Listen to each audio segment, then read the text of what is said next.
Hey, you guys. Thanks for tuning in to another episode of a Life Coaching with MDR. I wanted to jump on real quick. Was scrolling on Facebook. No, scrolling on Instagram, taking a break while I fulfill these Tranquil Flames Melanin Magic orders. If you have not checked my company out for all your luxurious scented candles and body butters and shea butter soaps and all natural skincare products that I make myself, check me out. Tranquil Flames Melanin Magic.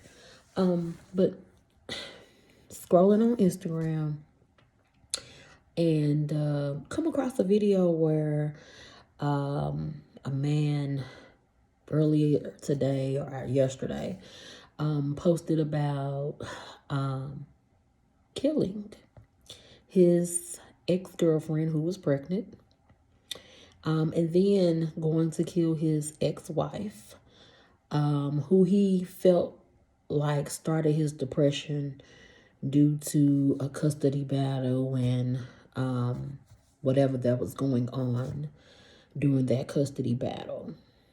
And he did this while he had his daughters in the car. But what stood out in my mind in the video is he said, stop playing with people's emotions. You never know what they're capable of. To my ladies in relationships, situationships, dating, whatever the case may be very, very cautious about who you're in these entanglements, situations with. Mental health is severely important. Your mental health, the people you're dealing with mental health, your family mental health, whomever you find yourself in contact with and building serious relationships with. That includes friendship, family, co-workers. Because I always say, I don't want anybody to love me enough to take my life. And it sounds crazy to me to have to even say that, to put that out there with anyone. Don't love me enough where you feel like you have to take my life to be vindicated. You have to take my life for it to be right. You have to take my life for whatever we've endured or going through, that will be the clean slate.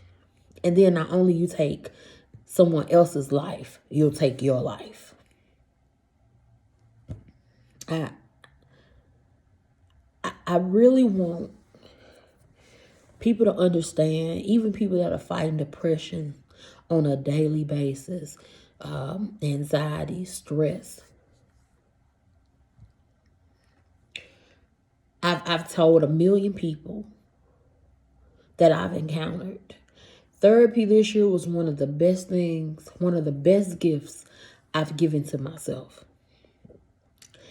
And it has not always been easy to sit in somebody else's space and discuss my life, to discuss my issues, discuss my triggers, discuss the things that I've kept to myself for 41 years. It has not always been easy. I think I've cried more in therapy than I've cried in my life. But when I leave therapy, I leave with the mindset that I'm not broken. I leave with the mindset that God isn't finished with me yet. I leave with the mindset that I'm building a new perspective, a new perception of the things that I've already been through, that they can't shape where I'm going. Yes, they've happened. Yes, I've been molested. Yes, if I have people to treat me a certain way, still to this day, I catch all kind of shade, all kind of little slick comments, because people have already determined in their mind that I'm that girl that they can try. And then when I give them exactly what they're looking for, they shocked and they surprised.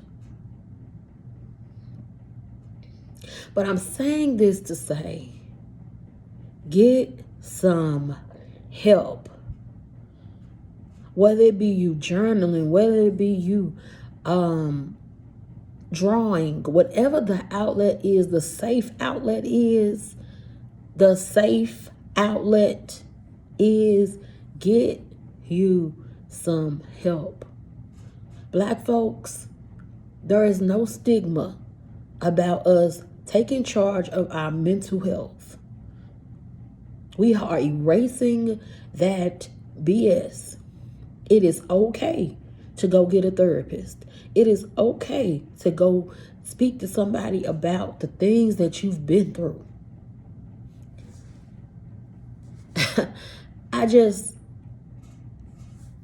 It's heartbreaking to see somebody say, they're the reason why I'm this way, and the only way I can fix this thing is to take their lives. No. Go get some help. It does not make you weak. It does not make you have a blemish on your record. You do not have to wear a scarlet letter. You are bigger than what you've been through. Your past does not define you. And people will have all these different I've heard all kind of crazy stuff.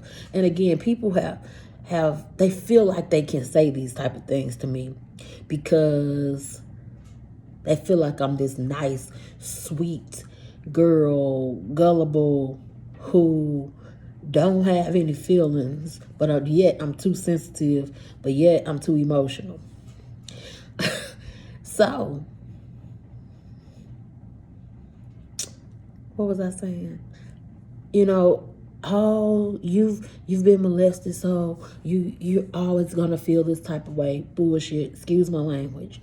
Oh, you too sensitive. You take everything too personal. Yeah, because I have feelings and I'm in tune with my feelings, and I'm gonna call you out on your BS. People don't like to be called out on their BS because most people don't want to grow from their BS. They want to remain the same year after year, year after year, year after year, year after year. And that's not growth to me. And at this point in my life, I ain't dealing with it. I'm just not. I don't have time for it. I'm important enough to understand that my self-care also involves calling people out on their BS. Self-care isn't always putting your feet in water to get a pedicure. It's not always going to get a manicure. It's not always going to do something glamorous. Sometimes self-care is calling folks out on their BS because they done tried you enough and think that they can. But I really want us to understand going to get therapy is not a weakness. It's actually a strength to say, look, I'm tired of feeling like this. I'm tired of feeling emotional. I'm tired of feeling this type of way about myself. I have to find me a safe haven to get this stuff out. But killing folks, that ain't the way. That is not therapy. And you can't blame somebody else for your depression. People do messed up stuff. I'm not saying they don't. I've experienced a lot of folks who said they love me do messed up stuff. But it's up to you to determine what you're going to tolerate. What you're going to keep on putting up with. And you have to close those doors and say, I'm good on you. I don't have to keep dealing with you. I don't have to keep dealing with your disrespect. I don't have to keep dealing with your lack of love. And I don't have to prove myself to you to be loved. I deserve love. I deserve the same type of love that I give. Stop dealing with folks who can't give it to you. It is, when I look up, 7.1 billion people in this world, and you continue to deal with folks who don't love you? No. Don't go in 2022 with that mindset. You have nothing to prove to somebody to make them love you. Stop letting people settle for you when you up here. You're nothing to be settled for. You're worthy enough for the love that you give. But you have to take charge of your mental health. We've all experienced some stuff. And we got some pages in our books that we do not like for them to be read out loud. I know I do. I got a lot of stuff people don't even know about. My therapist knows about it. But I just don't even want to tell people about it. It's old, but it's still too fresh for me to share it with people. If that makes sense.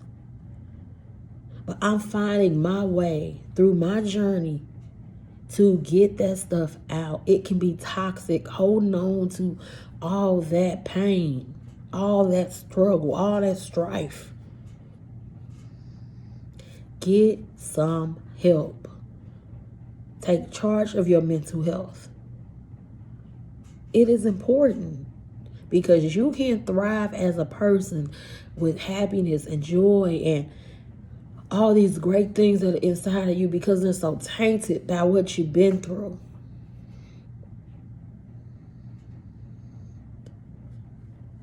I don't know who that's for. But get some help. And next time you come back, bring somebody with you. Y'all have a good rest of your Sunday. Thank you for coming to grow with me. Let's continue to grow. And it's a one-take video. If y'all don't know it, I don't have time for all that. I'm just keeping it real. All that editing, all that cute stuff. Nah, we ain't here for none of that. We're here to keep it real. And I'm just trying to inspire folks to grow. That's it. That's my bottom line for my channel.